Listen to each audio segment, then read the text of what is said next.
morning, everyone. I'm so glad to be back from the summer break and that we're all together again.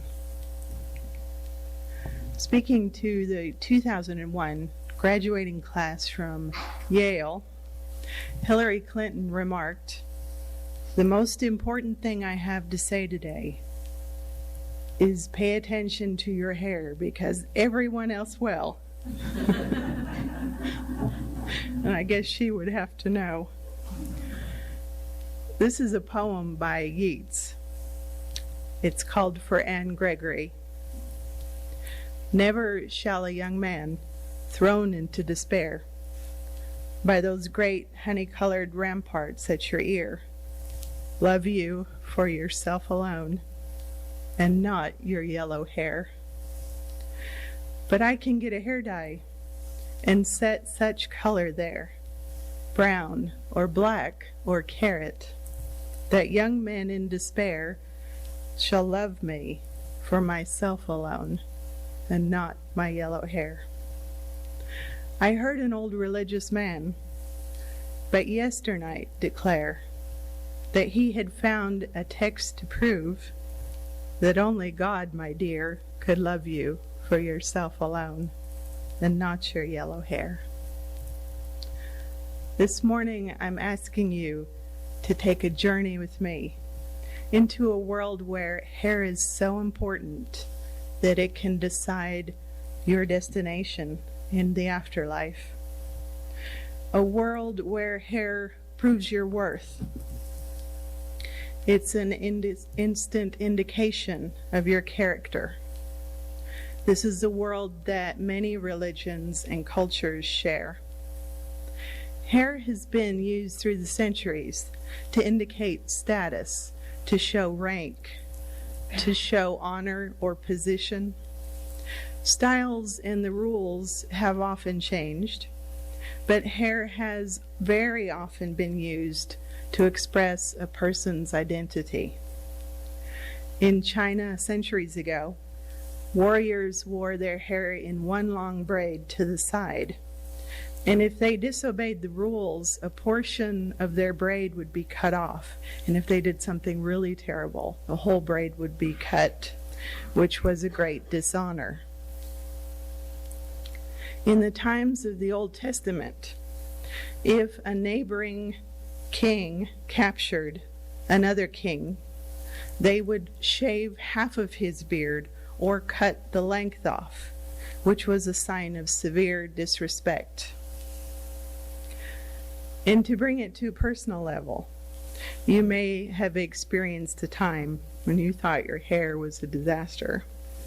You might have felt pain at the sight of your first gray hair, or maybe a big mistake at the hair salon, or times when sickness or the passing of years caused hair loss. Now don't worry, I think bald is beautiful. Just look at Captain Picard. Now do I need to say anything more? And this reading is from a 1956 book by Catherine Hulme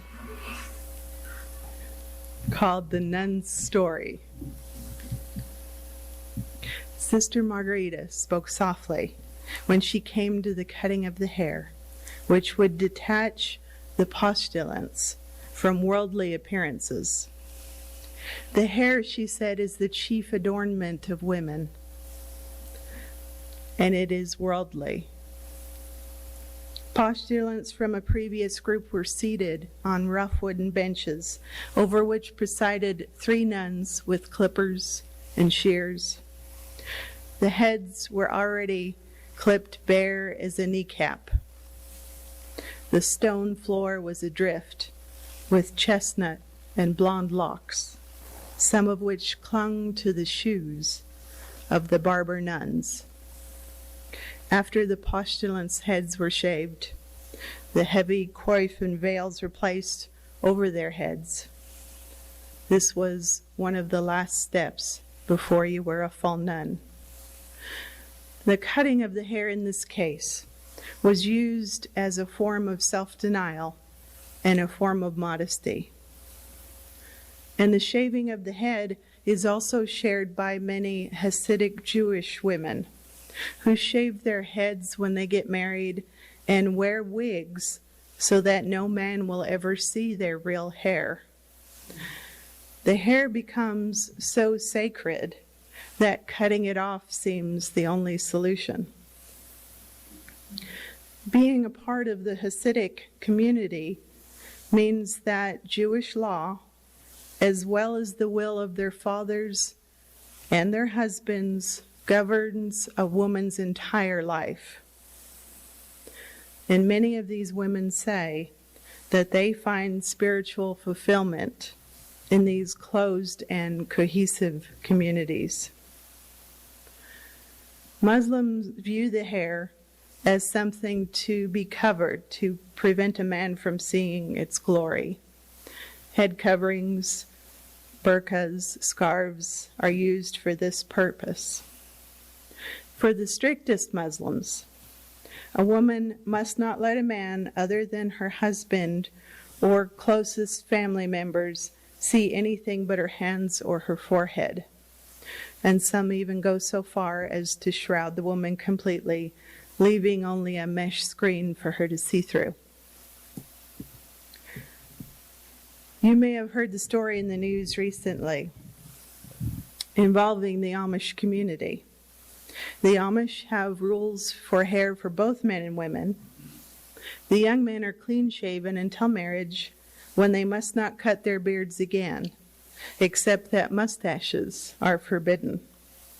Women never cut their hair, and they use a small bonnet or a cap to cover the braid or the bun, and they believe that these rules keep them pure.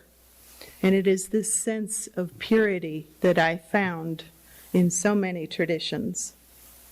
One Amish man formed a new church, and eventually many of the families left his church for some reason. And this man, in anger, directed his followers to capture men and women who had left his church and either cut their beards or cut the women's long hair.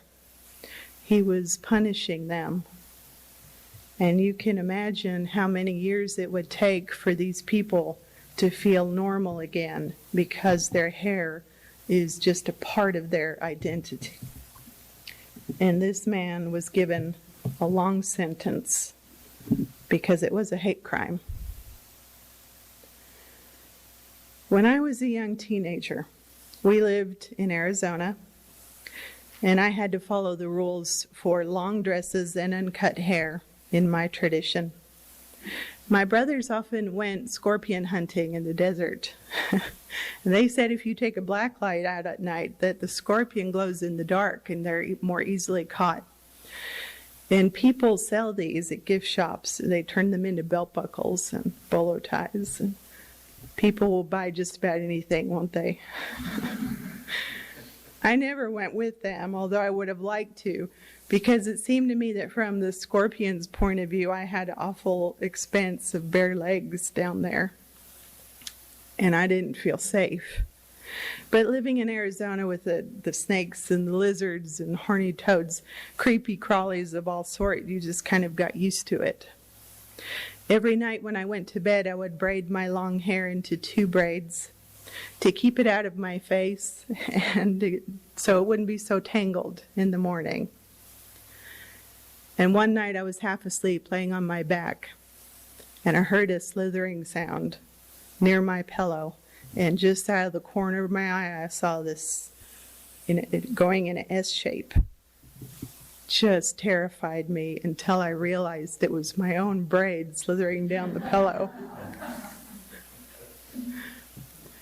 Living in a church community for 25 years without trimming my hair gave me an insight into the great dedication it takes to practice beliefs that shape your whole life.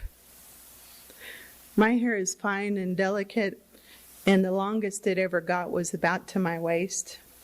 But when you don't trim the ends of your hair, it becomes very damaged and very breakable. and it tangles really badly. And sometimes, no matter how careful, I could just see the pieces flying as it broke as I brushed my hair, sometimes having to force the brush through the tangles. And in, my doubtful mind, I always wondered, why is that any different than cutting it with a pair of scissors?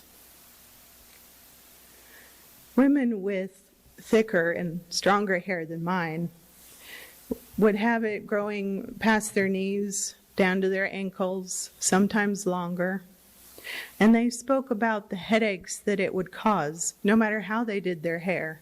The braid was very heavy, hanging down long made their scalp hurt.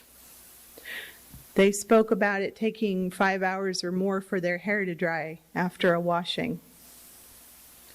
Girls would have mishaps, like getting a curling iron stuck in their hair or a large tangle that just could not be brushed out, but no emergency was enough to allow a pair of scissors to solve the problem.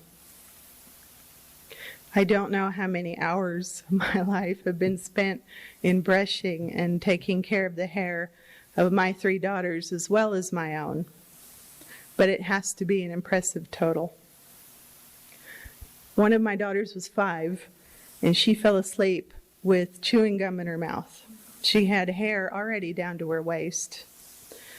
And when she woke up, that gum was just shredded through her hair. I don't even know how she did it. I tried ice, I tried Vaseline, I tried gently combing, and nothing would get the gum out. It was a Wednesday night, and we had to go to church. You couldn't miss church unless you were extremely ill. And so out of desperation, I finally very carefully clipped just as few hairs as I could to get the majority of the gum out. And I thought she had such abundant hair that no one would notice. But we went to church, and when we entered the foyer, the first person she saw was our minister. And she went running up to him. She said, "Mommy, cut my hair." So, you just can't catch a break. Hair was so important in signifying a good woman, a holy woman, that I heard a minister talking about his worldly daughter who had cancer. When chemotherapy caused her hair to fall out, he said it was the judgment of God because she had dared to cut her hair. I was just completely horrified. And I'm sure there are some in that church who would also be horrified that he had said that out loud. And yet the feeling is there, whether expressed or not. A good woman never cuts her hair. One of the most moving examples I found was in the Sikh religion. Sikhs believe that their hair is given as a gift from God, and that to cut it would be to dishonor that gift. For both male and female, they never cut their hair. Now, for the man who cannot grow a beard, who does not have enough whiskers to grow a full beard, he's put into a very strange position in that church. He's considered neither male nor female. Children will often make fun of him, calling him a lady. It always used to be, and I don't know if it is any longer, but they could not marry within their faith because they were not considered a real man. To me, it feels so unnecessary to measure a person's worth by physical details they can't even help. My youngest daughter had very fine, straight hair when she was young. It didn't grow very long, and she always didn't feel good enough.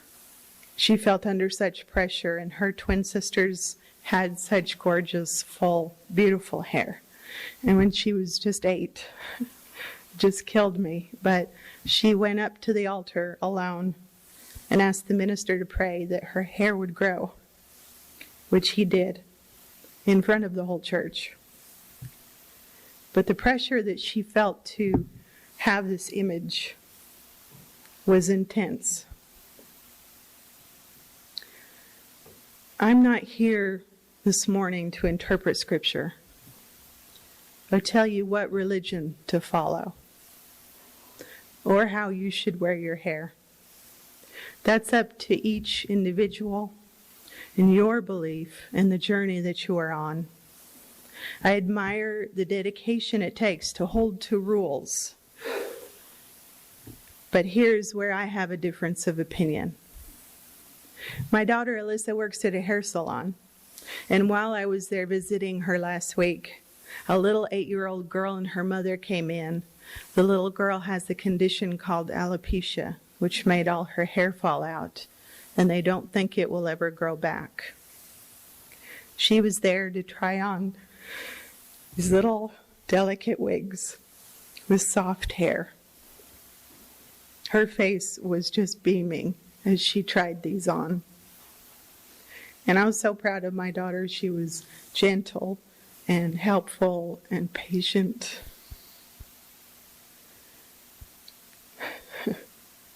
It was a beautiful sight.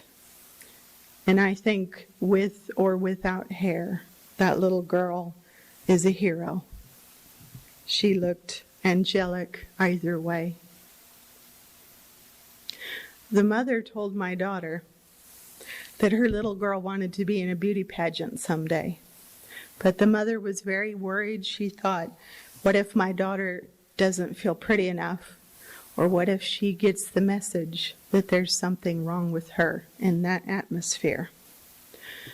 And so my daughter asked the little girl, she said, if you're going to be in a beauty pageant, will you wear your wigs?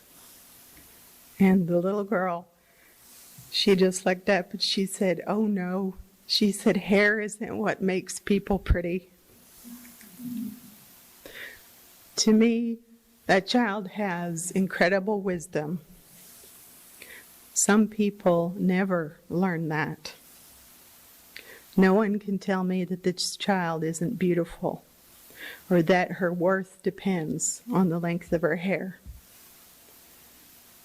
I personally could not agree with an image of God that places so much emphasis on rules of appearance, rules that exclude millions of people. To me, more than any outward attributes, it matters what you do with your talents. It matters how you treat your children, how you treat your neighbors. It matters if you are a help when you can be. If you take the time to grow in compassion and thankfulness. If you work on your character. It may be that hair is important, as Hillary says, but I'd like to think that someday mankind will grow beyond physical appearance as a standard for worth and value. I wrote something called A Prayer to the God of My Father that I'd like to share with you. Since my father believed in a God who would not hear the prayers of a woman with cut hair, I feel pretty safe in speaking freely. You and I have disagreed in the past, and I suppose you're rather cross with me for going to seminary and for preaching and for voting. I don't keep my house as spotless as I used to. And I don't bake pies any longer because my new husband and I are always on a diet. Oh, and since you don't recognize that my husband and I are married because I was divorced, he's the tall guy with the glasses. To be serious, and with all due respect, sometimes I wish that we could have been friends. I wish you could see that women with short hair are beautiful that long hair is beautiful, that bald is beautiful. I wish you could see that people with different opinions are brave and smart and kind. I wish you didn't think hell was such a good idea. I wish you didn't think that only a Christian who interpreted the Bible exactly right would be accepted into heaven. I wish that rules of hair and dress didn't separate families. I wish I hadn't lost years of fellowship with my family simply because we had different opinions. Mostly, I'm a bit sad that I didn't walk away sooner. You see, heaven just wouldn't be the same without all my friends. I wouldn't feel at home if there were no other religions represented, or if all ideas had to be the same. That's not my idea of love. What I suspect is that if I can love someone different than I am, who holds different opinions, I'm pretty sure that a higher power could as well. I left to find that higher power, and I'm doing fine. I have friends and mentors and people who inspire me to keep learning and growing. Take care of yourself, and please say hello to my family. If you feel comfortable, whether you're sitting beside someone you know very well or a complete stranger, if you would, take the hand of the person beside you. Think about the value that they have. Think about the friendships that we share. The gift that we have to sit in a warm building, in a safe atmosphere, and to speak freely of what we believe and what we hope.